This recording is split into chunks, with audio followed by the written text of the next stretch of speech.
There's that scripture in Obadiah, chapter 1, verse 4, where it says,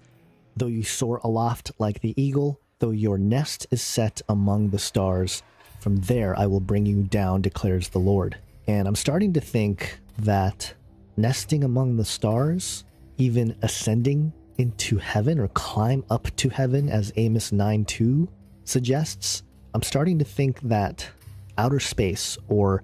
the heavens that God says people will climb into or climb up to, where they will nest among the stars, the same place, the abode, the heavens above, where Nimrod tried to get to via the Tower of Babel before he brings him down. This heaven, or this above, and the extra dimension or alternate dimension is one in the same. And when we look at a story like this one and think about the imagery of the portal, it all starts to make sense. That there is a deep connection between the alternate universe or the extra dimension or the spiritual dimension, that other side, and what we've been led to believe is outer space. Maybe it's really just another dimension up there.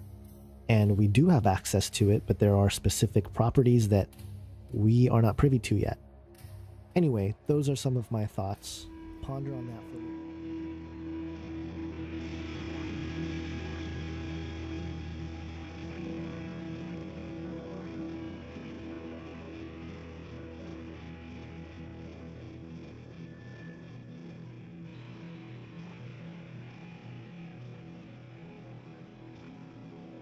Okay, so I came across this morning, and of course I just had to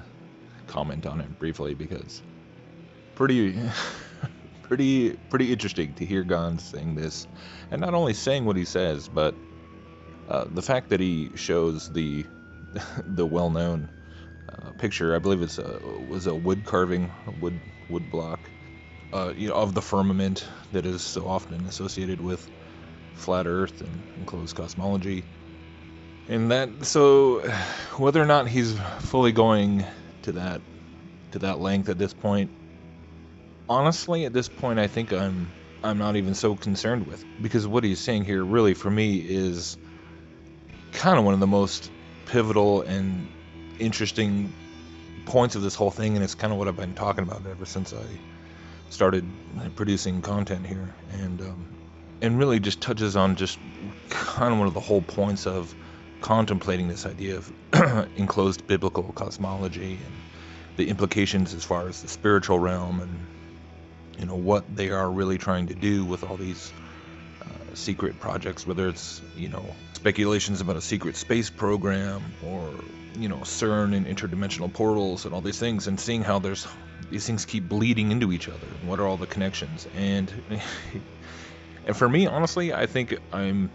at the point where if someone is able to, I mean, if Gons really is just getting to this point where he just can kind of see that there's so many signs that point to what he's saying in terms of the up there being really the dimension, the higher dimensions, the second heaven, then that is huge in my book. And I'm not gonna nitpick over, because I think a lot of people, it's interesting because he's been getting hit with this for over a year now, and I think a lot of people they get hung up on, when they come up against flat Earth, and they think it's just all about,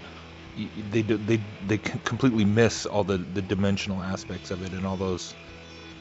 implications of it. So I don't really know how, but I think a lot of people do, because of just whatever material they encounter first, and it kind of gives them a certain impression of what it's all about. And so that's been something that's been really frustrating to watch, and I've been trying to counteract that in my own little way to try and explore this idea of that. I mean, because in that first few weeks when I really started taking a serious look at flat Earth, this is just what jumped out at me, was the whole hyperdimensional aspect, and understanding that the connections between the stars and the angelic host and the heavens, and from a biblical perspective, it's just, it's all talking, it's clearly the spiritual realm, and obviously if you get into the book of Enoch, it's just in your face. It's undeniable that you're talking about things on a spiritual dimensional capacity. So yeah, this is pretty crazy that he's he at least is saying this, and so I want to just um, affirm that, and hopefully we'll see what kind of develops. But this is very interesting. And again, I think if we just are able to kind of stop and not get crazy dogmatic about pushing a specific model, or pushing a specific concept that we may have about what the firmament is made of, or how exactly the four corners work, or all these things, which are great, interesting topics that I love to explore. But I think really in conjunction with how things tie into the alien deception, just these very sort of foundational concepts of just the spiritual realm and space and that connection. I mean, if people can start to grasp that and explore that and at least ask that question, then that is significant. And for me, I'm really less concerned with just arguing with people over whether they want to just straight up fully admit the flat earth or not. Obviously I've been pretty convinced there with all the curvature testing and everything else, but it's the implications of it that are really the whole point anyways. So hopefully that makes sense to people, and hopefully that's something that we can all kind of learn to keep in mind as we're dialoguing with people that are really so far along in terms of their understanding of things like the UFO phenomenon and the demonic agenda behind that, and how things fit into the beast system and transhumanism and everything else, right? Interdimensional gateways and portals and stargates and all these things, which again, in the enclosed cosmology, suddenly just kind of all snap together in this amazing way, which has just been blowing me away ever since I kind of realized it. But I think more and more people are, and obviously we got to remember that people are coming to this from different angles and different perspectives, and they're bringing different, nobody kind of comes at it in the exact same way. And other people are also, if they're more entrenched in, they have years of research that involve space or involve things, it does make it harder for them to let go. And I think this really kind of highlights how we can point out that all that research is not just for nothing, and it's not just all a waste. It's just putting it in a new light, in a new dimension, pardon the pun. And so it really just kind of takes it all into a new, just like he says, we can access parts of it. So whatever they're doing, obviously we all agree that they're sending rockets up there and doing whatever. And maybe, I still go back and forth whether they, it's possible that they might be putting satellites or orbiting around the plane or around in the firmament or whatever. And I don't think that those questions are off the table. But obviously that's still a far cry from going into, space, which even they agree in a heliocentric model that they can't do, even though they supposedly went to the moon. So, yeah, it's what's really interesting is that it makes you realize that for people who are within a biblical, especially like this biblical prophecy kind of approach to things, right? Even within the conventional heliocentric model,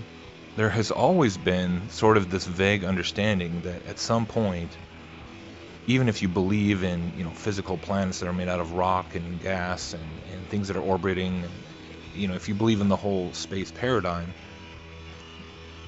there's so many people out there that have understood that at some point in some way that interfaces with the spiritual realm, and they understand that there's this like thematic connections between planets and the names of gods, and how everything that NASA and even the occult has always been obsessed with the stars and with the planets and with all these things, and they see all these connections, but it's just this very kind of foggy, it's just kind of pushed way out there to where you're not really worrying about like really how that happens. It's just kind of, it's very removed, right? Because the space itself is just so vast and big. So at some point there's an overlap between orbital, all these things orbiting around in space and the spiritual realm, but it's just very unclear and just kind of left, largely left unexplored, and more or less only explored through the approach of the symbolism. And I think what enclosed cosmology does is just take that already existing understanding, but then just brings it all right close up, and that to where instead of just, it's so far away that you kind of don't think about it, it's right overhead, and you start thinking about the sun, moon, and stars in the firmament being, or however high up they are above our heads, and it just makes it much more immediate and pressing, and to where suddenly you're seeing things that perhaps are physical, but also part, existing in higher spiritual realms, like the stars, and suddenly just opens up this whole kind of new perspective on the interplay between what we would call the physical and spiritual realms, or 3D space-time dimension, and then the higher dimensions. And so yeah, just wanted to comment on that a little bit, and hopefully this is just the beginning of a real breakthrough in terms of commonality and able to kind of continue this discussion, because that's definitely what I would hope that it is. Thanks.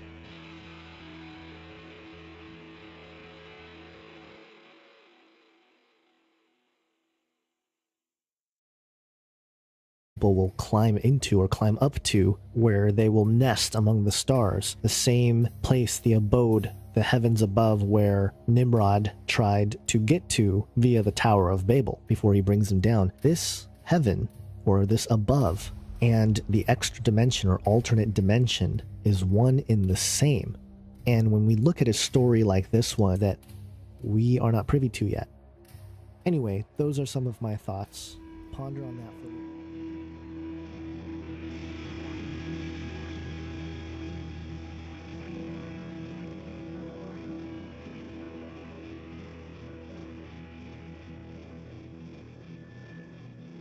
Your nest is set among the stars. From there I will bring you down, declares the Lord. And I'm starting to think that nesting among the stars, even ascending into heaven or climb up to heaven, as Amos 9:2 suggests, I'm starting to think that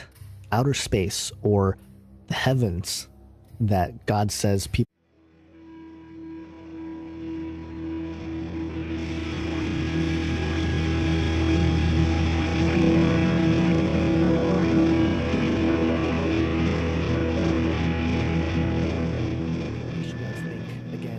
scripture in Obadiah chapter 1 verse 4, where it says,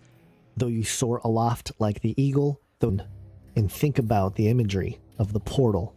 it all starts to make sense. That there is a deep connection between the alternate universe, or the extra dimension, or the spiritual dimension, that other side, and what we've been led to believe is outer space. Maybe it's really just another dimension up there, and we do have access to it, but there are specific properties